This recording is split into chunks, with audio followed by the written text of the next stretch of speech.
أعوذ بالله من الشيطان الرجيم. بسم الله الرحمن الرحيم.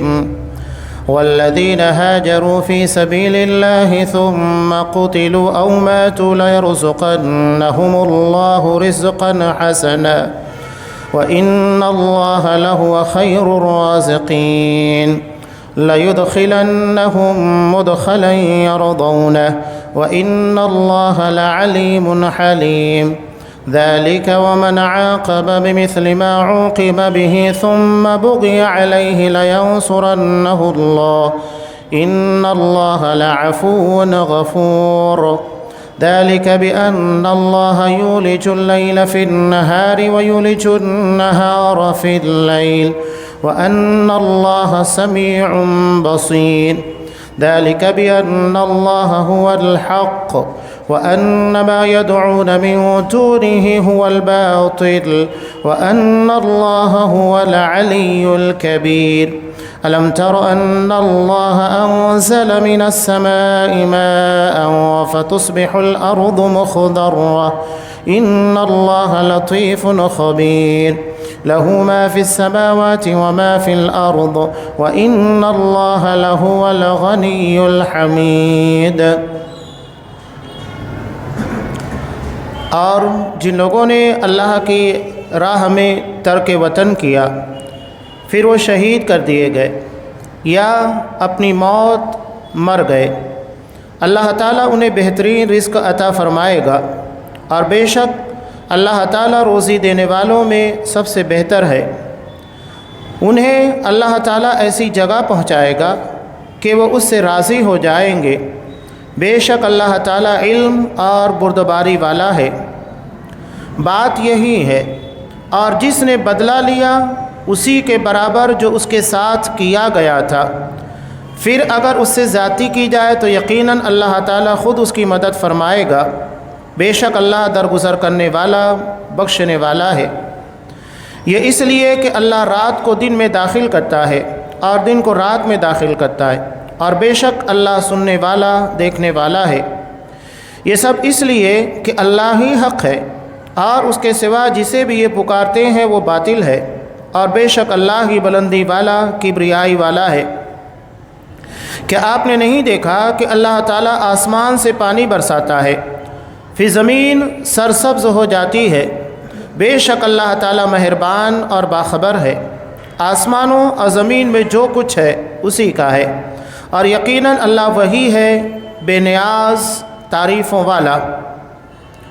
سورہ حج آیت نمبر 58 سے آیت نمبر 64۔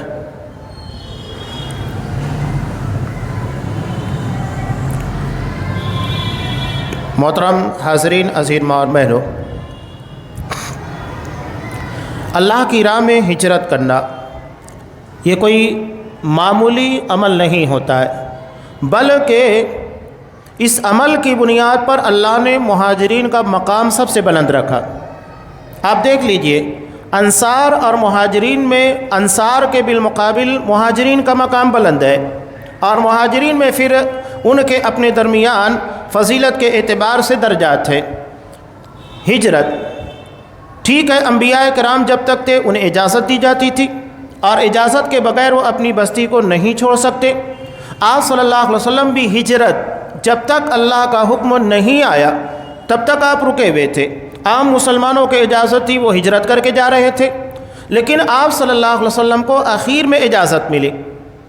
دوپہر کا وقت تھا، نبی کریم صلی اللہ علیہ وسلم حضرت ابوبکر صدیق رضی اللہ تعالیٰ عنہ کے گھر پر گئے۔ جب عام طور پر لوگ قیلولہ کرتے ہیں، حضرت ابوبکر صدیق رضی اللہ تعالیٰ عنہ نے کہا کہ اللہ کے رسول کیا بات ہے، آپ اس وقت آئے ہیں جبکہ آپ کبھی اس وقت نہیں آتے تھے؟ تو کہا کہ مجھے ہجرت کی اجازت دے دی گئی ہے، اور اسی کی اطلاع دینے آنا ہے ہوں کہ تم کو تیاری کرنا ہے، اب ہمیں ہجرت کے لیے نکلنا ہوگا۔ حضرت یونس علیہ السلام انہوں نے اللہ کے حکم کا انتظار کیے بغیر بستی کو چھوڑ دیا، ہجرت کر بیٹھے۔ دیکھیے کیا نتیجہ ہوا، کشتی میں سوار ہوئے اور کشتی طوفان کا شکار ہو گئی۔ اللہ نے ایسا ماحول پیدا کر دیا کہ قرآن ڈالا گیا، قرآن میں حضرت یونس کا نام آیا، اور پھر انہیں دریا میں ڈال دیا گیا۔ اب اللہ کے حکم سے مچھلی نے انہیں اپنے پیٹ میں رکھا، 40 دنوں تک باہر نکالا۔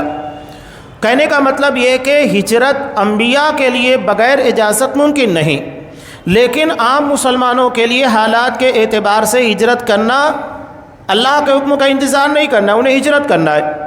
وہ اللہ کے حکم کا انتظار نہیں کریں گے، اپنی بصیرت، اپنی سمجھ کی بنیاد کے پر انہیں ہجرت کرنا ہوگا۔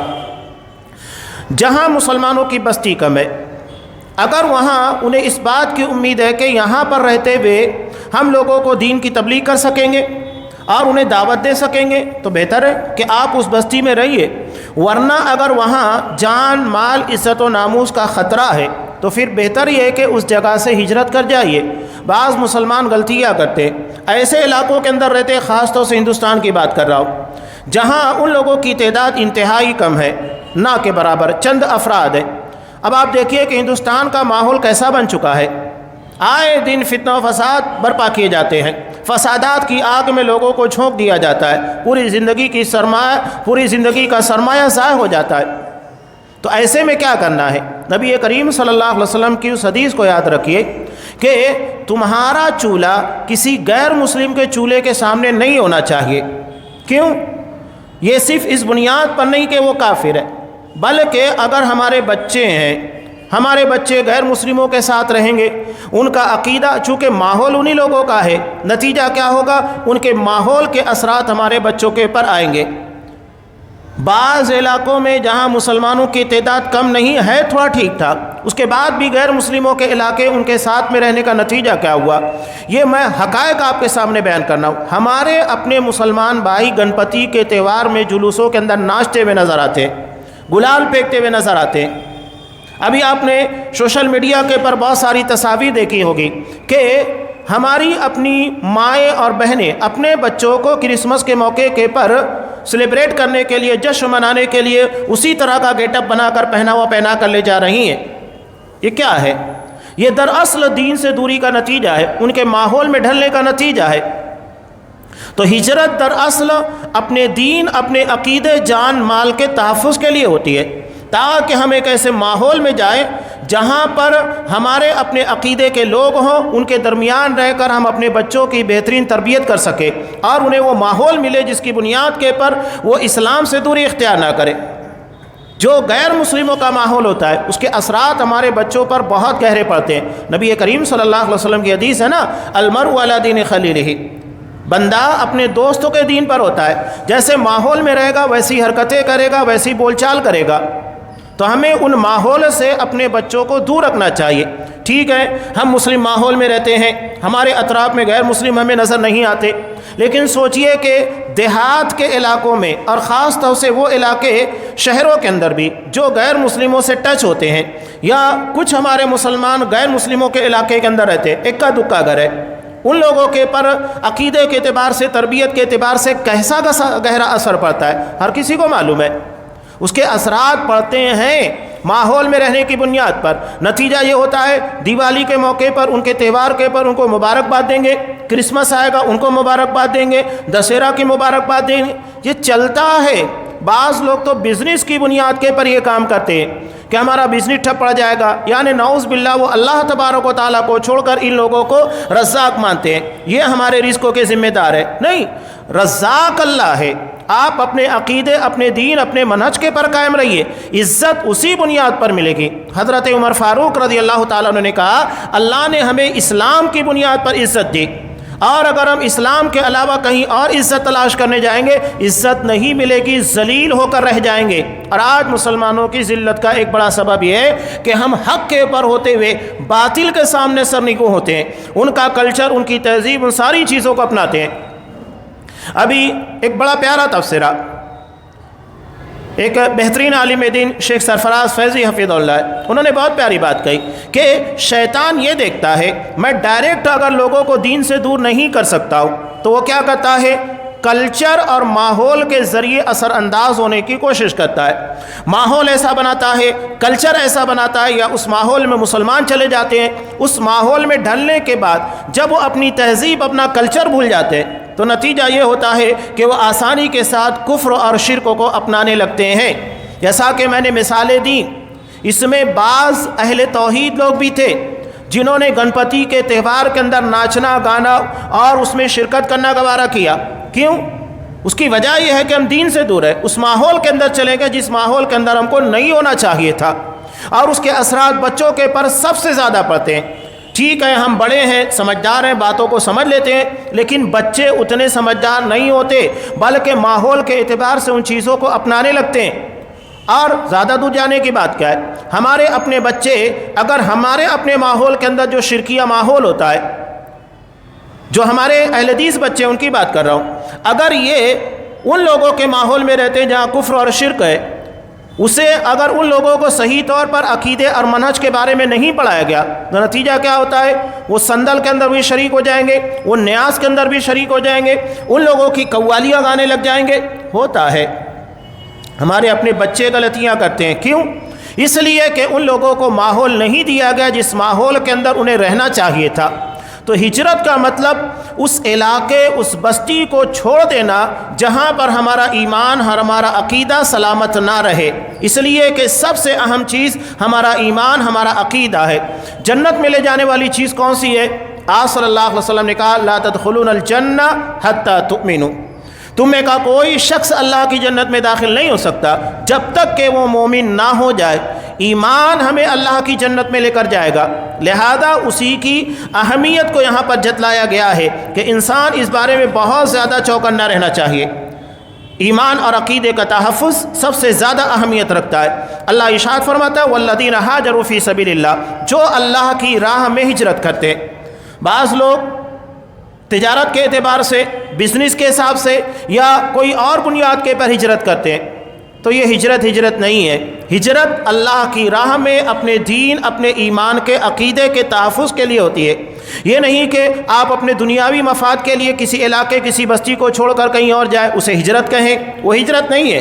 ہجرت اللہ کے راہ میں ہوتی ہے، دین کی خاطر ہوتی ہے۔ اس کے بعد اللہ کہتا ہے ثم قتلوا او ماتوا، تو اس کے بعد ان لوگوں کو شہید کر دیا جائے۔ ہوتا ہے کہ راستے میں نکلے ہوئے ہیں، راستہ پر خطر ہے، کسی کو مار دیا گیا، شہید کر دیا گیا، او ماتوا، یا وہ اپنی فطری موت مر جاتے ہیں۔ لا يرزقنهم اللہ رزقا حسنا، تو اللہ انہیں یقیناً بہترین رزق عنایت کرے گا۔ اللہ کا یہ وعدہ جو ہجرت کے تعلق سے ہے، لوگ یہ سمجھتے ہیں کہ ہم اللہ کی راہ میں اگر اپنا وطن، اپنا علاقہ جہاں پر ہمارا بزنس جمع ہوا ہے، نوکری ہے، جہاں پر ہمارا فیوچر ہے، مستقبل ہے، ان چیزوں کو چھوڑ کر اگر آگے جائیں گے تو آگے کیا ہوگا؟ ایک بات ہمیشہ یاد رکھیے، ابھی یولا کے درس میں ایک شخص میرے پاس آیا، وہ کہنے لگا کہ میں بینک کے اندر نوکری کرتا ہوں اور مجھے علم ہے کہ سود کے تعلق سے شریعت کے اندر کس قدر قباحت اور اس کے نقصانات کیا ہیں۔ میں نے کچھ باتیں اسے سمجھائی، کہا کہ دیکھو امام مالک رحمۃ اللہ علیہ کا واقعہ بیان کیا کہ ایک شخص ایک شرابی کو دیکھتا ہے کہ وہ شراب کے پینے کے بعد چاند کو پکڑنے کی کوشش کر رہا ہے، تو اس نے کہا کہ اگر دنیا میں شراب سے زیادہ کوئی بڑا گناہ ہے کہ شراب پینے کے بعد اس سے بڑا کوئی گناہ ہو سکتا ہے، میری بیوی کو طلاق۔ اب یہ شرطیہ طلاق اگر وہ شرط ہو پائی گئی، طلاق واقع ہو جائے گا۔ حضرت امام مالک رحمۃ اللہ علیہ کے پاس وہ شخص گیا کہ بتاؤ میری بیوی کو طلاق واقع ہوئی ہے کہ نہیں بھی ہے؟ تو انہوں نے کہا ٹھیک ہے، میں اس معاملے کے پر، مسئلے کے پر غور کروں گا۔ انہوں نے کافی مطالعہ کیا، مطالعہ کرنے کے بعد جب مطمئن ہو گئے، اس شخص کو بلایا اور کہا کہ تمہاری بیوی کو طلاق واقع ہو چکی ہے، اس لیے کہ جب میں نے قرآن و حدیث کا مطالعہ کیا تو مطالعہ کرنے کے بعد مجھے معلوم ہوا کہ شراب سے بڑا بھی ایک گناہ ہے، اور وہ ہے سود خوری۔ اللہ سود کے تعلق سے کہتا ہے فَإِن لَمْ تَفْعَلُوا، اگر تم سودی لین دین ترک نہیں کرتے، اس معاملے سے اپنے آپ کو علیحدہ نہیں کرتے، فَأَذَنُوا بِحَرْبٍ مِّنَ اللَّهِ وَرَسُولِهِ، تو اللہ اور اس کے رسول سے اعلان جنگ ہے۔ بتائیے کون اللہ اور اس کے رسول سے جنگ کر سکتا ہے؟ کوئی جیت پائے گا؟ ناممکن چیز ہے۔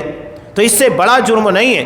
تمہاری بیوی کو طلاق واقع ہو گئی، اور چند چیزوں کو بیان کرنے کے بعد میں نے اس سے کہا، اس لیے کہ انسان کو جو باتیں قرآن نے یہاں پر بیان کیا، اللہ اس کو رزق حسن دے گا۔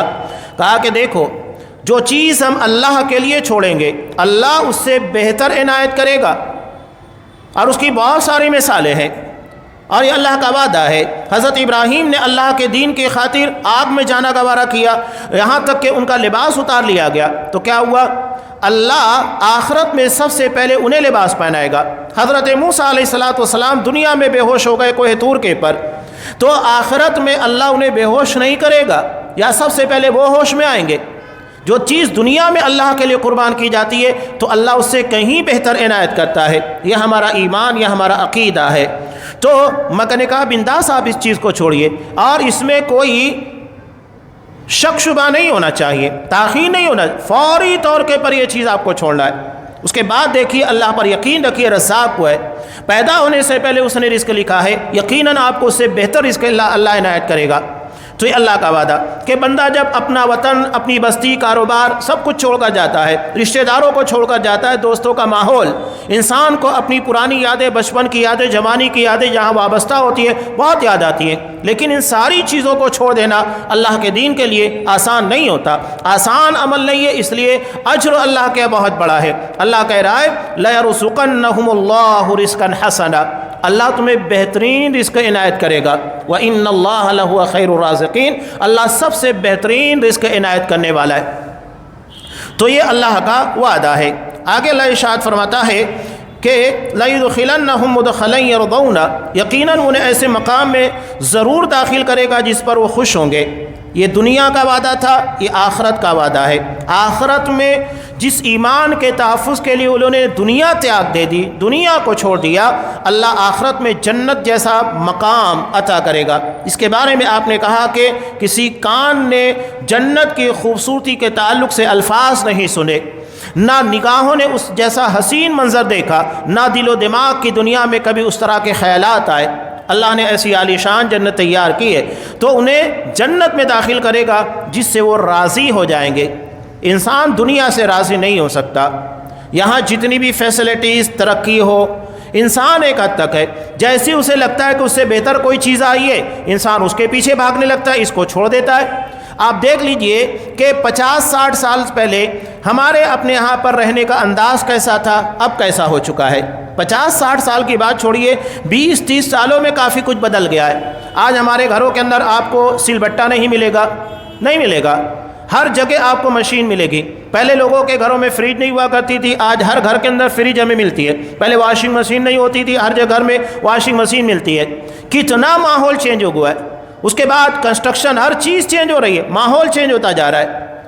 تو دنیا میں انسان اپنے آپ کو آگے لے جاتا ہے، پچھلی چیزوں کو چھوڑتا چلتا ہے، لیکن جنت ایسی چیز نہیں ہے کہ انسان وہاں پر یہ سوچے کہ نہیں اب یہاں رہتے رہتے ہم بور ہو گئے، کچھ نیا ہونا چاہیے۔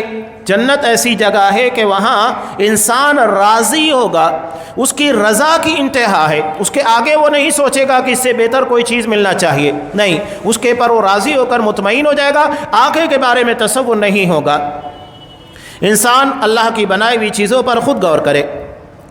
ہم اللہ کا دیا ہوا پانی پیدا ہونے سے موت تک پیتے ہیں، کبھی ہمیں احساس نہیں ہوتا ہے کہ نہیں، پانی کا جو مزہ ہے اس کو چینج کرنا چاہیے، فطری چیز ہے۔ ہم پھل کھاتے ہیں، پھل کا مزہ کبھی ہمیں بور نہیں کرتا ہے، گوشت کی لذت ہمیں کبھی بور نہیں کرتی ہے۔ اللہ نے فطری طور پر جن چیزوں کو دیا ہے، ہاں ہم جو مٹھائیاں بناتے ہیں اس سے بور ہو سکتے ہیں، یا اس میں زیادہ میٹھا پن آ گیا تو ہمیں پسند نہیں آتی، لیکن اللہ کی بنائی ہوئی چیزیں جتنی زیادہ میٹھی ہوتی ہے اتنی لذیذ لگتی ہے۔ چاہے آپ آم استعمال کیجئے، کیلا استعمال کیجئے، پپیتا استعمال، ہر چیز ہمیں جتنی زیادہ میٹھی اتنی بہتر لگتی ہے، لیکن انسان کی بنائی ہوئی چیزیں ہمیں زیادہ اپنی حد کے آگے نکلتی دکھائی دیتی ہے تو پھر پسند نہیں آتی ہے۔ تو جنت رضا کا مقام ہے، وہاں انسان بس کر دے گا، اس کے بعد وہ نہیں سوچے گا۔ ذالک، یہ دنیا کی ان آزمائشوں کا، تکلیفوں کا بدلہ ہے جو دنیا میں انہوں نے جھیلی ہیں، برداشت کی ہے۔ اسی لیے اللہ نے کہا وَمَنْ عَاقَبَ بِمِثْلِ مَا عُوقِبَ بِهِ، ٹھیک ہے، دنیا میں اللہ نے انتقام لینے، بدلہ لینے کی ہم کو اجازت دی، اگر کوئی ہم کو ایک گھوسا مارتا ہے ہم بھی مار دیں، لیکن انتقام میں انسان اندھا ہوتا ہے۔ اس نے ایک ہی گھوسا مارا، ہم بھی ایک گھوسا ماریں گے، لیکن کیا لازم ہے کہ جتنی شدت کے ساتھ اس نے مارا تھا ہم بھی ماریں گے؟ ہم تو اس سے زیادہ تیز ماریں گے نا۔ ہمارے یہاں مثل بھی کہی جاتی ہے اینٹ کا جواب پتھر سے دینا چاہیے، تو ہم بھی انتقام میں اندھے ہو کر اس سے زیادہ شدت کے ساتھ اس کا جواب دیتے ہیں، تو یہ ظلم ہو گیا نا۔ جتنا بدلہ لینا چاہیے تھا اس سے زیادہ لے رہے ہیں تو ظلم ہو گیا.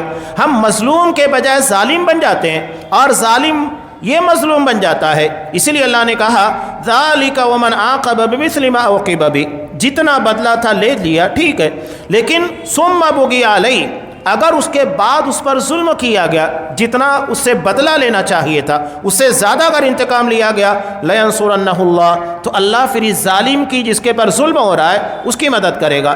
یعنی اللہ مظلوم کی ہی مدد کرے گا، یہ نہیں کہ ظالم کی مدد کرے گا. صاف طور کے پر بیان کیا ان اللہ لعفو غفور، یقیناً اللہ تبارک و تعالی بڑا معاف کرنے والا، بخش دینے والا ہے. دراصل یہاں بندے کو اللہ کی طرف سے ان صفات کے ذریعے پیغام دیا جا رہا ہے کہ ہمیں بھی عفو اور درگزر کا معاملہ اختیار کرنا چاہیے. ہو سکتا ہے کہ انتقام میں ہم اندھے ہو جائے، اس سے زیادہ بدلہ لینے لگ جائے جتنا ظلم ہمارے پر ہوا ہے. اس بارے میں بہت چوکنا رہنے کی ضرورت ہے، اور معاف کر دینا، درگزر کر دینا، یہ دراصل ہمیں ظالم ہونے سے بچا لیتا ہے. اب یہاں اللہ نے جو بات بیان کی بِأَنَّ اللَّهَ يُولِجُ اللَّيْلَ فِي النَّهَارِ، اللہ رات کو دن میں داخل کرتا ہے اور دن کو رات میں، اور وہ سننے اور دیکھنے والا ہے. یہ بات تھوڑا عجیب لگتی ہے. ایک طرف ہجرت کا انسان کو ہونے والے دنیا میں مظالم کا تذکرہ ہے، دوسری طرف اللہ یہ کہہ رہا ہے کہ وہ دن و رات کو لاتا لے جاتا ہے. کہنے کا مطلب یہ کہ جو اللہ اس بات کے پر قدرت رکھتا ہے کہ نظام کائنات میں دن اور رات کو لا لے جاتا ہے، لاکھوں سال سے سلسلہ جاری ہے، وہ انسان کی زندگی کی مصیبت بھری، تکلیف بھری زندگی کو خوشیوں میں کیوں نہیں تبدیل کر سکتا؟ جو اس بات کے پر قادر ہے کہ سورج کے پر مکمل اختیار رکھتا ہے، کائنات کے نظام کو بہترین طریقے سے چلاتا ہے، تو وہ ہماری زندگی کے ان مسائل کے پر علم نہیں رکھتا؟ اللہ کو ازل سے ساری چیزوں کا علم ہے، وہ سب جانتا ہے. لیکن ہر چیز کے لیے اللہ نے ایک مدت اور ایک وقت متعین کیا ہے. وہ وقت دیتا ہے، مہلت دیتا ہے، ظالم کو چھوڑ دیتا ہے، لیکن جب گرفت کرتا ہے تو انتہائی شدت کے ساتھ اس کی پکڑ کرتا ہے. آج بھی ہم دیکھ رہے ہیں کہ فلسطین میں یا دنیا میں مسلمانوں کے پر جو بھی ظلم و ستم ہو رہا ہے، یہاں پر بھی سیاسی اعتبار سے ہندوستان کے اندر ہم جو کچھ دیکھ رہے ہیں، کھلا کھلا لگ رہا ہے کہ دھڑلے کے ساتھ زیادتیاں کی جا رہی ہے، ظلم کیا جا رہا ہے، جس کو جیسے بن میں آ رہا ہے وہ کر رہا ہے. تو کیا اللہ یہ ساری چیزیں نہیں دیکھ رہا ہے؟ یقیناً اللہ دیکھ رہا ہے، ہر چیز اس کے علم میں. اور ایسا نہیں ہے کہ یہ واقعات پیش آ رہے تو اللہ کو معلوم ہے، نہیں، اللہ ازل سے ان ساری چیزوں کے بارے میں علم رکھتا ہے. لیکن وہ حکیم ہے، اللہ علیم کے ساتھ حکیم ہے، یعنی کب اور کس وقت انسان کے ساتھ کیا کرنا چاہیے، اس کے ظلم اور زیادتیوں کا بدلہ لینا چاہیے، دنیا میں لینا چاہیے، آخرت میں لینا چاہیے، وہ بہتر جانتا ہے. بہت سارے ظالموں کو دنیا میں ان کے ظلم کی بنیاد پر کوئی گرفت اور پکڑ نہیں ہوتی. آج بھی ہم دیکھ رہے ہیں بڑے بڑے ظالم. ایریل شارون مر گیا، اسرائیل کا وزیر اعظم، کتنا ظلم کیا. صابرہ شتیلہ جو کیمپوں کے پر کتنا بڑا ہزاروں کی تعداد میں مسلمانوں کو مارا، لیکن دنیا میں ہم دیکھتے ہیں کہ اس کے ساتھ کچھ نہیں ہوا. تو کیا اس کا مطلب ہے کہ وہ بچ گیا ہے؟ جب آپ صلی اللہ علیہ وسلم نے حضرت عائشہ صدیقہ رضی اللہ تعالیٰ عنہ کے پر الزام لگایا گیا تھا، بہتان تراشی کی گئی تھی، تو اس وقت سارے گواہوں کو پیش کیا گیا. گواہ تو کچھ تھے نہیں، صرف اڑی اڑائی باتیں تھیں. اس کی بنیاد کے پر جب گواہ نہیں پیش کر پائے تو قرآن کے حکموں کے مطابق ان لوگوں کو 80 کوڑے مارے گئے. لیکن جو سرگنا تھا، ماسٹر مائنڈ، جو پورے فتنے کا سرگنا تھا، عبداللہ بن ابی، اسے چھوڑ دیا گیا. حالانکہ پورا فتنہ اسی نے برپایا تھا. حضرت عائشہ اور صفوان بن معطل کو دیکھ لیا کہ آ رہے ہیں، اڑا دیا افواہ اڑانے والا، فتنہ پھیلانے والا وہی تھا، لیکن اسے سزا نہیں دی گئی. صحابہ نے کہا کہ اللہ کا رسول اسے کیوں چھوڑ دیا؟ سارا فتنہ اسی نے برپا کیا، اسی کی انگار لگائی ہوئی ہے، اور وہ صرف حضرت عائشہ یا رسول اللہ صلی اللہ علیہ وسلم کی بیوی نہیں، تمام مومنوں کی ماں کے پر اس نے الزام لگایا تھا. آپ صلی اللہ علیہ وسلم نے کہا کہ نہیں، اللہ نے اس کی دنیا کی سزا کو آخرت میں مؤخر کر دیا ہے، اسے آخرت میں سزا دی جائے گی. جو دنیا میں بچ نکلتے ہیں کہ ہم بہت کچھ کر لیں گے، کچھ بھی کر لو، اس کے بعد ہمارا کچھ تو بال بیکا ہوا نہیں، وہ یہ نہ سمجھے حقوق العباد بخشے نہیں جائیں گے. کوئی یہ نہ سمجھے کہ اللہ معاف کرے گا، نہیں، اس بارے میں کوئی کی چھوٹ نہیں ہوگی.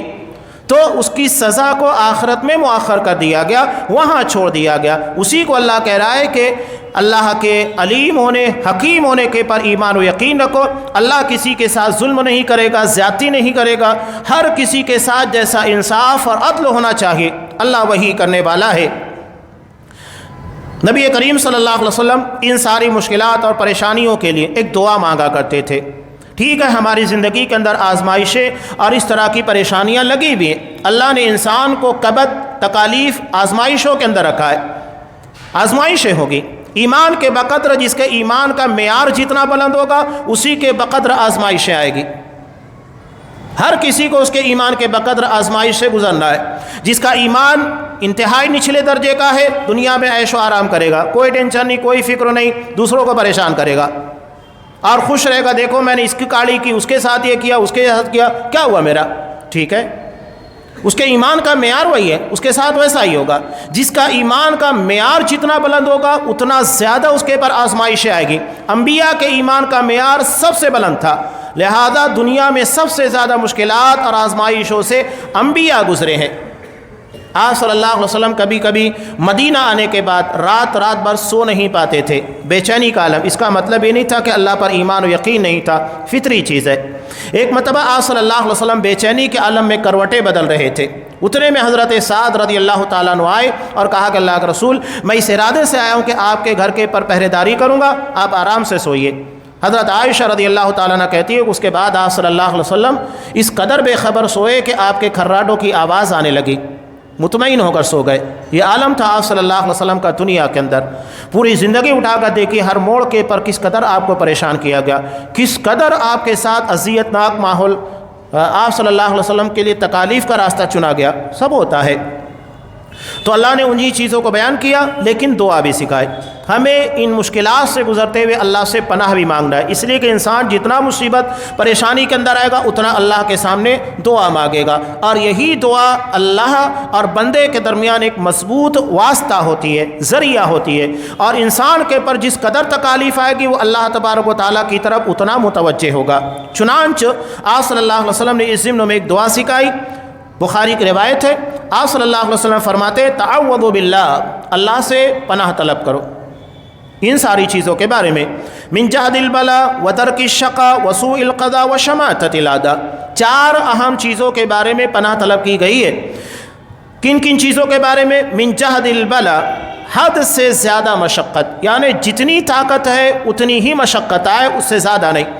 کبھی کبھی ہم دیکھتے ہیں کہ انسان اتنا کماتا ہے، اتنی محنت کرتا ہے جتنی اس کی طاقت نہیں ہوتی ہے، اپنی طاقت سے بڑھ کر محنت کر رہا ہوتا ہے، اس کا جسم لاغر ہونے لگتا ہے۔ کیوں؟ یہ اس سے طاقت اور جتنا اس کا جسم جھیل سکتا ہے اس سے زیادہ مکلف بنایا گیا ہے۔ یعنی ایسا رزق ملے کہ انسان کو اتنی ہی محنت کرنا پڑے یا اتنی ہی اس کے پر ذمہ داریاں آئیں جو اس کی طاقت، اس کی بساط کے حد میں ہو۔ وہ ترک الشقا، اور بدبختی سے، جس میں انسان کے لیے مشکلات اور پریشانی آئے، کاروبار میں نقصان ہو جائے، رشتہ داروں سے تعلقات خراب ہونے لگ جائے، دوستوں سے تعلقات خراب ہونے لگے، یہ ساری چیزیں بدبختی کی علامت ہے۔ اچھا پڑوسی نہ ملے، سواری اچھی نہ ہو، یہ ساری چیزیں بدبختی کی علامت ہے۔ بیوی اچھی نہ ہو، یہ سب چیزیں۔ تو یہ دوسری چیز ہے وَتَرْكِ الشَّقَا، بدبختی سے، وَسُوءِ الْقَضَاء، بری تقدیر سے، کہ اللہ ہمارے حق میں کوئی ایسا فیصلہ کرے جو ہمارے لیے برا ہو۔ اللہ تو انصاف کرے گا، کسی کے پاس ظلم نہیں کرے گا، لیکن وہ ہمارے گناہوں کی پاداش میں ہمارے لیے برا بن جائے۔ تو اللہ سے توبہ استغفار کثرت سے کرنا چاہیے تاکہ اللہ ہمارے گناہوں کو معاف کرے۔ خاص طور سے صدقہ و خیرات کا اہتمام کرنا چاہیے، اس لیے کہ صدقہ اللہ کے غصے کو ٹھنڈا کرتا ہے اور آنے والی مصیبتوں کو ٹال دیتا ہے۔ ایک بڑا فائدہ ہے، بینیفٹ ہے۔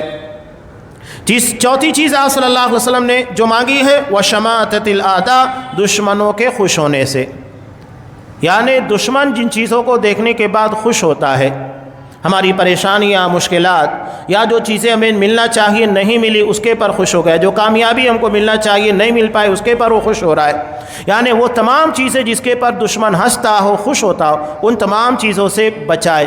بہت جامع اور پیاری دعا ہے، اور میں تو کہتا ہوں اکثر لوگوں کے دعا یاد بھی ہے کہ اس لیے کہ کیلنڈروں کے پر بھی اس دعا کا اہتمام ہوتا ہے۔ انتہائی جامع، بلکہ انسانی زندگی کے اندر یہ مسائل پیش آتے رہتے ہیں، اور ان مشکلات کے لیے سب سے بہترین اور جامع دعا ہے جو آپ صلی اللہ علیہ وسلم نے سکھائی ہے۔ اب یہاں چونکہ انسان اللہ سے مانگتا ہے، اسی لیے یہاں پر آگے تذکرہ کیا گیا ذالک بأن اللہ هو الحق، اللہ ہی حق ہے، اسی سے مانگو۔ اللہ کو چھوڑ کر کسی غیر اللہ پر نہ ایمان رکھو، نہ اس سے کچھ مانگو۔ وَأَنَّ مَا يَدْعُونَ مِن دُونِهِ هُوَ الْبَاطِلُ، اللہ کے سوا جن کو بھی پکارا جاتا ہے سب باطل بیکار ہے، کچھ نہیں کرنے والے۔ ایک سمپل سی بات ہے، آگے جیسا کہ اللہ نے ارشاد فرمایا کہ آسمان و زمین کی تمام چیزیں اللہ کی، یہ بات یہ بالکل آسان ہے، ہر کوئی مانتا ہے، لیکن تھوڑا غور کیجئے۔ سمپل سی بات ہے، یہاں پر یہ آئی پیڈ میں استعمال کر رہا ہوں، یہ میری اپنی ذاتی ملکیت ہے۔ اب اگر کسی کو یہ چیز چاہیے، وہ مجھ سے مانگنے کے بجائے کسی اور سے مانگ لے تو کیا وہ اسے دے گا؟ وہ نہیں دے گا۔ کیوں نہیں دے گا؟ اس لیے وہ اس کا مالک نہیں ہے۔ جو مالک ہوگا اس کے اختیار میں ہوتا ہے، جو اس کی ملکیت ہے وہ دے۔ تو جب آسمان و زمین کی تمام چیزیں اللہ کی ملکیت ہے، مالک وہ ہے، تو مالک سے مانگو۔ جو فقیر ہے، بھکاری ہے، جس کے پاس کچھ نہیں ہے، اس سے کیوں مانگتے ہو؟ قرآن کتنے سادے اور پیارے انداز میں کہتا ہے، یہ قبروں کے پجاری، قبروں پر جا کر مانگنے والے، واسطے وسیلے سے دعا کرنے والے قرآن مجید کی ان آیتوں سے گزرتے ہیں، لیکن اللہ توفیق نہیں دیتا، محروم ہے عقیدے کے صحیح نہ ہونے کی وجہ سے۔ عقیدہ صحیح ہو تو یہ آیتیں ان لوگوں کے عقیدوں کو تبدیل کر دے، انہیں غیر اللہ کے در سے ہٹا کر صرف اللہ کے در پر لا کر کھڑا کرے گی۔ صرف اللہ ہی سے مانگو، وہی مالک ہے، ہر چیز اسی کے اختیار میں، اور وہ قادر بھی، ہر چیز کو دینے کی قدرت بھی رکھتا ہے، ملکیت کے ساتھ قدرت بھی ہے۔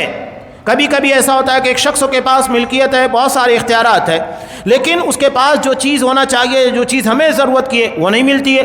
تو اللہ ایسا نہیں ہے کہ وہ کسی چیز کے بارے میں بھی محتاج ہو، نعوذ باللہ، بلکہ ہر چیز اس کے اختیار میں، اس کے قبضے قدرت میں، جو چیز جب چاہیے فوری طور کے پر دے سکتا ہے۔ تو اللہ ہی سے مانگا جائے۔ اسی کو اللہ نے بیان کیا، الم تر ان اللہ انزل من السماء، حالات کو بدلنا ہے، اللہ حالات کو بدلتا ہے، مشکلات کو پریشانوں میں، وَأَنَّ مَعَ الْعُسْرِ يُسْرًا، یقیناً ہر پریشانی کے ساتھ آسانی رکھی گئی ہے۔